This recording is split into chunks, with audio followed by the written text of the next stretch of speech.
Guys, আরেকজন প্রার্থীর কাছ থেকে আমরা আজকে জানকারি নিয়ে নেব যে কোথা থেকে বিলং করছে, তাছাড়া আজকের এক্সাম কেমন চলছে এবং তুমি যেখানে থাকছো তোমার আদেও এখানে কেমন লাগছে, আমাদের গাইডনেস, আমাদের টিচারদের প্রিপারেশন সব মিলিয়ে তোমার জন্য কেমন চলছে একটু জানকারি নেব। আমি জানকারি নেব, প্রথমে তোমার নাম কি একটু প্লিজ বলবে? স্যার আমার নাম আশিস ঘোষ।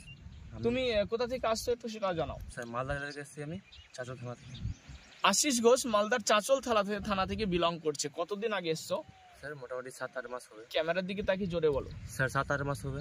7-8 মাস আসাতে তুমি কি একটু উন্নতি করতে পেরেছো? এখানে এসে আমি কিছু শিখতে পেরেছি, অথচ এখানে সব কিছুই ভালো লাগে আমার। আচ্ছা, খাওয়া পড়াশোনা সব ভালোই। আমি যে ক্যামেরাতে বলে থাকি 7-8 জন টিচার মিলে এখানে প্রিপারেশন দেওয়া হয়, এগুলো সব সত্য বলা? হ্যাঁ স্যার, সত্য স্যার। আচ্ছা, তোমাদের জিআই এবং জিকে স্যার কেমন? স্যার জিকে স্যারও ভালো, জিআই স্যারও ভালো স্যার। ম্যাথ টিচার যিনি করিয়ে থাকেন উনি কেমন করিয়ে থাকেন? স্যার ম্যাথ টিচারও ভালো স্যার। আমরা বলে থাকি গত বছর শেষের দিকে আর এবছরের শুরুতে 30 জনের কাছে সাকসেস, এখানে এসে সেগুলো দেখেছো? হ্যাঁ স্যার, দেখেছি স্যার। এখানে যারা বসে রয়েছে এদের মধ্যে আমি আশাবাদী 90% ছেলে সাকসেসের দোরগোড়ায় পৌঁছে যাবে, আমি আশাবাদী। ডাব্লিউবিকেপির জন্য ভালো প্রিপারেশন নিয়েছে ওরা।